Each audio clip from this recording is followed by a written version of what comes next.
بتاؤ ماں کی خدمتوں کا بدلہ دے سکتا ہے؟ ماں کے پیار کا صلہ دے سکتا ہے؟ عرض کی گئی کہ میں اپنی ماں کو اپنے کندھوں پہ اٹھا کر کے حج کروایا ہے اور سائی اور کعبۃ اللہ کا طواف کرایا ہے، اور حالت یہ تھی کہ اگر چٹان کے اوپر گوشت کا ایک ٹکڑا ڈال دیا جاتا تو وہ بھی بھن کے کباب بن جاتا، اتنی گرمی کی شدت تھی۔ کیا میری ماں نے میری جو خدمت کی، میری کفالت کی، مجھے دودھ پلایا، مجھے جنم دیا، تو میں نے کیا ماں کی خدمتوں کا صلہ دے دیا ہے؟ تو جواب آیا، تو نے ابھی اس کی ایک مسکراہٹ کا بدلہ بھی نہیں دیا۔ ماں جب ہنس کے دیکھتی ہے تو جنت کی ساری کلیاں کھل اٹھتی ہیں، اور بیٹے کی زندگی ماں کے اس ہنسنے سے جو ہے وہ عبادت ہوتی ہے۔ بیٹے کے لیے ماں کے جو جذبات ہیں، ماں کی جو کہانیاں ہیں، ماں کے سینے میں جو درد کے امٹتی ہوئی ایک کائنات ہے، اس کا کوئی بدل نہیں ہو سکتا۔ ساری زندگی ایک ٹانگ پہ کھڑا ہو کے بندہ ماں کی خدمت کرتا رہے پھر بھی حق ادا نہیں ہوگا۔ ماں ماں ہوتی ہے، اللہ تعالیٰ جل شانہ نے اس کو وہ درجے عطا فرمائے۔ بیٹے کے ساتھ جو پیار ماں کرتی ہے بھلا کوئی کر سکتا ہے؟ کوئی اتنی محبت دے سکتا ہے جتنی ماں محبت دیتی ہے؟ ساری زندگی بھی انسان ان محبتوں کا بدل دینا چاہے تو نہیں دے سکتا، چونکہ ماں کے پیار کا کنارہ ہی کوئی نہیں۔ ماں کی محبت کی گہرائی اور گہرائی کو کوئی ناپ ہی نہیں سکتا۔ سمندر کے پاتال تک تو شاید کوئی پہنچ گیا ہو، لیکن ماں کے پیار کا کنارہ آج تک کسی کو نہیں ملا۔ اللہ تعالیٰ نے اس کے سینے میں دھڑکتا ہوا جو دل رکھا ہے اور تڑپتی ہوئی جو ممتا رکھی ہے، وہ ایک مثال بنی ہوئی ہے کہ کسی نے کسی کو کہا کہ میں تیرے پہ راضی تب ہوں گی کہ اگر تو اپنی ماں کا کلیجہ نکال کے لے آئے۔ تو اس بدبخت نے اپنی اس محبوبہ کی خواہش کو پورا کرنے کے لیے اس اقدام کی تیاری بھی کر لی، اور جا کے ماں کا سینہ چیرا اور اس کا کلیجہ نکالا، اور اپنی اس محبوبہ کی خوشنودی کے لیے تیز تیز آ رہا ہے کہ میں اس کو دکھاؤں کہ میں نے یہ کارنامہ بھی سر انجام دے دیا اور یہ چوٹی بھی سر کر لی ہے۔ تو تیزی سے آ رہا تھا، راستے میں ٹھوکر لگی، جب گرا تو کہتے ہیں ماں کے کلیجے سے آواز آئی، پتر چوٹ تو نہیں آئی ہے؟ یہ ماں کے پیار کا روپ ہے، یہ ماں کی محبت کا انداز ہے۔ دنیا والوں، ماں کی قدر کو ضائع نہ کرنا، ماں کے پیار کو اور اس کی محبت کا صلہ دے تو نہیں سکتے، لیکن ساری زندگی ماں کی نوکری کرنا اور اپنے باپ کی زندگی کے اندر کبھی بھی نافرمانی نہ کرنا، یہ سعادت مندی اور خوش نصیبی ہوتی ہے۔ حضور نے منبر کی 3 سیڑھیوں پہ قدم رکھتے ہوئے آمین آمین کہا تھا، تو بعد میں پوچھا گیا حضور آپ نے ہر سیڑھی پہ قدم رکھتے ہوئے آمین کہا، تو یہ کیا ماجرا تھا؟ فرمایا جبریل آئے تھے، انہوں نے مجھے کہا تھا اس شخص کی ناک خاک آلود ہو جو ماہ سیام رمضان المبارک کو پائے اور پھر کثرت عبادت سے اپنی بخشش نہ کروا سکے، تو میں نے آمین کہا۔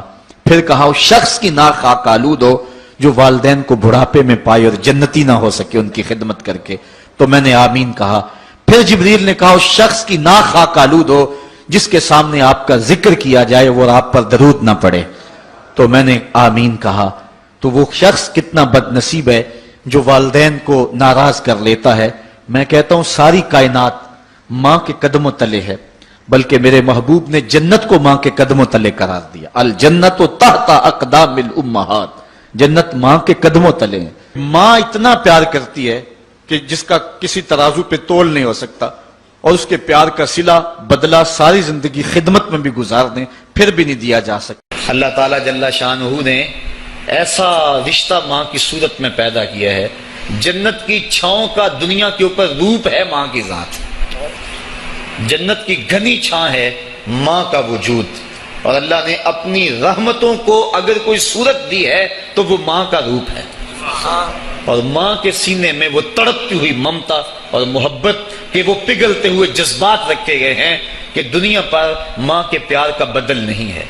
میں کہا کرتا ہوں آج کوئی شے بھی خریدنے نکلیں تو آپ وثوق سے نہیں کہہ سکتے یہ خالص ہے، ہر شے 2 نمبر دستیاب ہے، ہر شے میں ملاوٹ ہے، لیکن ایک چیز آج بھی ملاوٹ سے پاک ہے اور وہ ماں کا پیار ہے۔ ماں کی محبت آج بھی کھری ہے اور آج بھی اس میں کوئی ملاوٹ نہیں ہوئی۔ بچہ بوڑھا بھی ہو جائے لیکن ماں کے لیے وہ بچہ ہوتا ہے، ماں کی دعائیں اسی طرح اس کے لیے ہوتی ہیں، اور بچہ آغوش مادر میں آ کر پھر طفل سادہ رہ جاتا ہے۔ یہ ماں کا پیار اور ماں کی محبتیں ایک شاعر نے ماں کی محبت کا نقشہ کھینچتے ہوئے کیا خوبصورت بات کہی.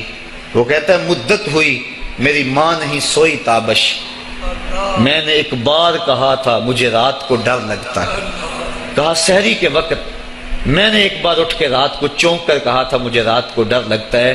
مدت ہو گئی اس بات کو، یہ قصہ پرانا ہو گیا ہوا ہے، مجھے بھی بھول گیا ہوا ہے، لیکن میری ماں رات کو نہیں سوتی، میرے بیٹے کو کہیں ڈر نہ لگ رہا. یہ ماں کے پیار کا روپ ہے.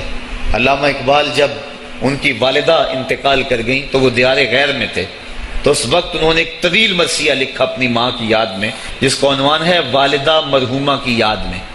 اس کے اندر لکھتے ہیں آہ اب وطن میں ہوگا کس کو میرا انتظار، آہ وطن میں ہوگا اب کس کو میرا انتظار، کون میرا خط نہ آنے سے رہے گا بے قرار، آرزو لے کر تیری خاک مرکت پہ آؤں گا، اب دعائے نیم شب میں کس کو میں یاد آؤں گا. کون پچھلے پہر اٹھ کے دعا کرے گا؟ ہر ایک سے کہنا پڑتا نا جناب دعا کرنا، مولوی صاحب سے بھی عرض کرنا پڑتا حضور دعا میں یاد رکھنا، پیر صاحب سے گزارش کرنا پڑتی ہے جناب مجھے دودھ راتوں میں اور چاندنی راتوں میں مجھے یاد رکھنا. حاجی کو معتمر کو کہنا پڑتا جناب دیار حرم میں جا رہے ہو اور دیار حبیب میں جا رہے ہو وہاں مجھے دعاؤں میں یاد رکھنا، سین حرم میں بھی اور جالی کے سامنے بھی. ہر ایک کو کہنا پڑتا ہے کہ مجھے دعاؤں میں یاد رکھنا. کبھی ماں کو بھی کہنا پڑا کہ امی دعاؤں میں یاد رکھنا. ماں کے ہاتھ ویسے اٹھے رہتے ہیں، اور جب ماں کے ہاتھ اٹھ جائیں اجابت کے سارے دروازے کھل جاتے ہیں. میں نے پڑھا کتب حدیث میں جو دعائیں رد نہیں ہوتی ان میں سے ایک ماں کی دعا ہے. جب ماں ہاتھ اٹھا دے تو جنت کے سارے دروازے کھل جاتے ہیں. اور یہ لازمی نہیں ہے کہ ماں رابعہ بصریہ ہو تو پھر ہی اس کی دعا قبول ہوتی ہے. اپلے تھاپتی ہوئی ماں اور لیپا پوتی کرتی ہوئی ماں جو ہے وہ مٹی سے بھرے ہوئے ہاتھ اٹھا دے تو اللہ ان ہاتھوں کو بھی خالی نہیں موڑتا. ماں جب بولتی ہے تو اس کے لہجے میں جبریل بولتا ہے. ماں جب مسکراتی ہے لگتا ہے جنت کی ساری کلیاں کھل اٹھی ہیں. ماں کے چہرے کی رونق اور ماں کے چہرے کی جو ہے وہ خوشی بیٹے کے دل کو حقیقی قرار اور حقیقی تسکین دیتی ہے. جو ٹھنڈ ماں کے ساتھ نصیب ہوتی ہے وہ کائنات میں کسی اور جگہ پہ نہیں ہے. جو گھنا سایہ ماں کے دامن میں ہے وہ کسی اور جگہ میسر نہیں ہو سکتا ہے.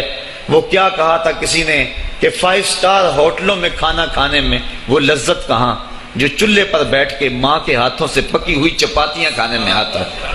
عالی جناب حضرت صاحب کیا کیا اسٹیٹ سیکرٹری نام لیتے ہیں لیکن وہ لطف کہاں جو ماں اوئے ببلو اوئے پپو اور اوئے مٹھو کہہ کے پکارتی ہے. جو مٹھاس ان لفظوں کے اندر ہے وہ بڑے اور بھاری اور بھرکم الفاظ اور خطابات کے اندر کہاں ہے. اونچی کرسی پہ بیٹھنے کا وہ لطف نہیں ہے جو ماں کے قدموں میں بیٹھنے کا ہے. اللہ نے ماں کے روپ کے اندر ایک محبت اور ایک الفتوں کا ایک ایسا دریا دیا ہے کہ جس کے اندر انسان جب جاتا ہے تو اس کے دکھوں کے سارے میل دھل جاتے ہیں اور وہ بالکل آسودہ ہو جاتا ہے. یہ ماں کا روپ ہے، یہ ماں کا پیار ہے. تو ماں کا بچھڑ جانا، اس دنیا سے چلے جانا، یہ ایسے ہی ہوتا ہے جس طرح کوئی بندہ گھنے سائے میں کھڑا ہو تو اچانک اس کو دھوپ میں کھڑا کر دیا جائے، پھر اسے پتا چلتا ہے کہ کتنا گھنا سایہ تھا.